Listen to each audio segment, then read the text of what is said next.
Good evening, everyone. I'm Helen Burns, Chief Nursing Officer here at Excella Health, and I'm also a member of the Board of Trustees. Very happy to be here this evening. They can put a man on the moon, but they can't stop a war. In 1969, astronaut Neil Armstrong takes a giant leap for mankind as the first human to set foot on the moon. But back on Earth, protesters are asking why we are in Vietnam.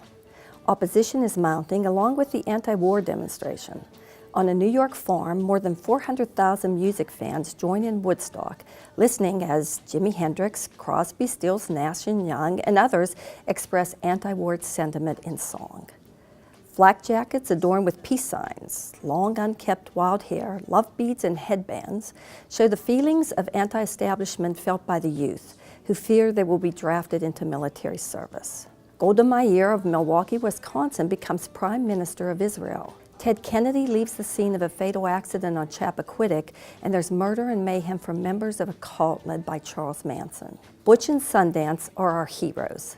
Glenn Campbell's got true grit. Streisand's a funny girl, and Herbie's our love bug. The QE-2 sails into service. Concorde test flights begin in France, while the Boeing 747 jumbo jet makes its debut. The Official Languages Act is adopted, making French equal to English throughout the federal government. Walmart incorporates and PBS is established. Campbell's dishes up chunky soups, the meal you eat with a spoon. We're snacking on Chippos and Pringles and dining out with Long John Silver and Wendy's. On an average income of $8,500, you can buy a new home priced at $15,000, and for less than $2,000, own a Toyota Corona. But it's the Pontiac Firebird Trans Am that's turning heads as the epitome of the American muscle car. The first transplant of a human eye is a medical marvel, while the miracle New York Mets win the World Series. Tonight we celebrate another rarity, 50 years of service by an exceptional individual. And I guess I'm a little bit prejudiced because she's a nurse. It's my honor to recognize Bernadette "Bunny" Wallace for a half-century of care and caring. My sister was a nurse, actually, at La Trobe, and I wanted to be a nurse. I was a little bit overwhelmed when I first they said I was going to be on pediatrics. I was like, oh my goodness, you know, but it turned out to be the best thing ever, yeah. Pediatrics was the love of my life there. From pediatrics, we were on 4 North, and then they moved us down beside OB on the first floor, on the new part.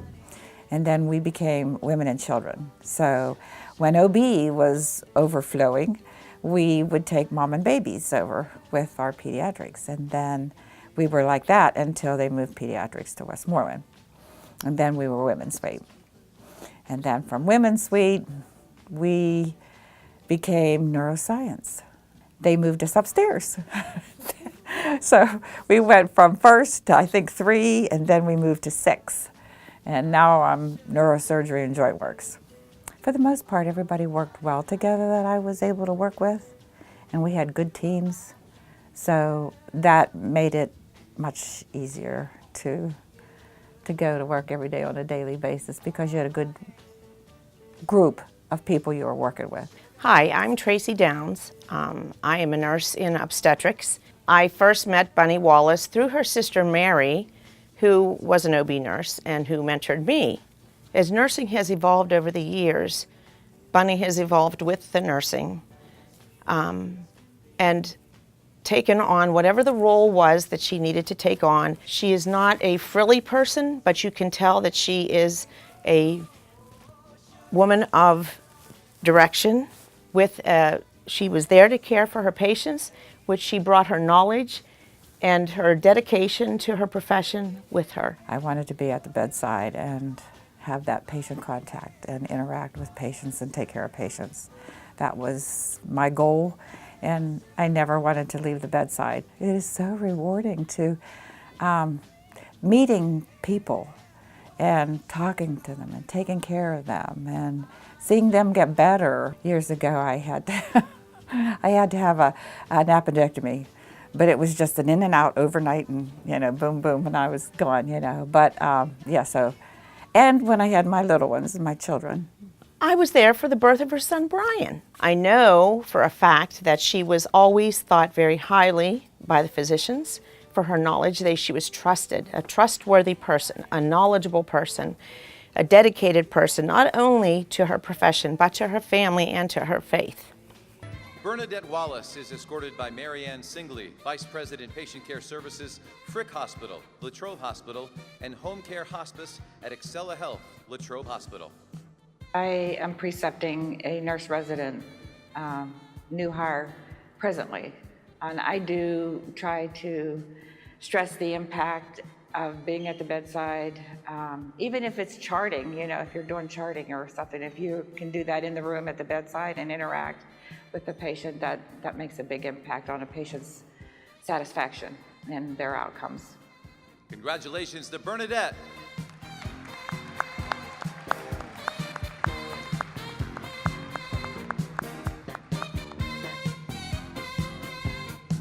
Just doing your job and doing the nursing job, you don't expect to get an award like that for it, because you're just doing what you do every day. But it was truly an honor. I think now nursing is leading towards other careers in nursing, not really bedside nursing and staying at the bedside. Most nurses want to move on to be nurse practitioners, physician's assistants, nurse anesthetists, which is great. That's great, but we still need our really good bedside nurses as well. On pediatrics, there was a young boy, and I said this at my Cameo interview, that I carry him with me every day. He had leukemia, and at that time, we actually took care of our cancer patients on the pediatric unit, and we gave them chemo, and we just became so close. And I think about him all the time. He's always with me. Patient has to come first. You have to be a patient advocate, do the best possible care that you can for that patient that's in your care that day. And if you can do that, and you succeed at that and help in the patient's recovery, then you've achieved your goal. There's a point of every day that you come to work that you know you made a difference. And I think that's probably what's keeping Bunny driven, because she knows, and I know, that she makes a difference. When I started getting close, I thought, hey, why not? I feel good. I still love what I do, and I'm not having any problems with it, so I should just hang in. Stay there for the 50. Bunny, congratulations on the gift that you have given to society by dedicating your life to the profession of nursing and not giving up just because of an age or that the majority says, I'm done. I know you've made a difference in many lives, to many parents along the way, to many patients along the way. And I commend you for all the years of service. Hats off to you, Bunny. Excella Pride for 50 years.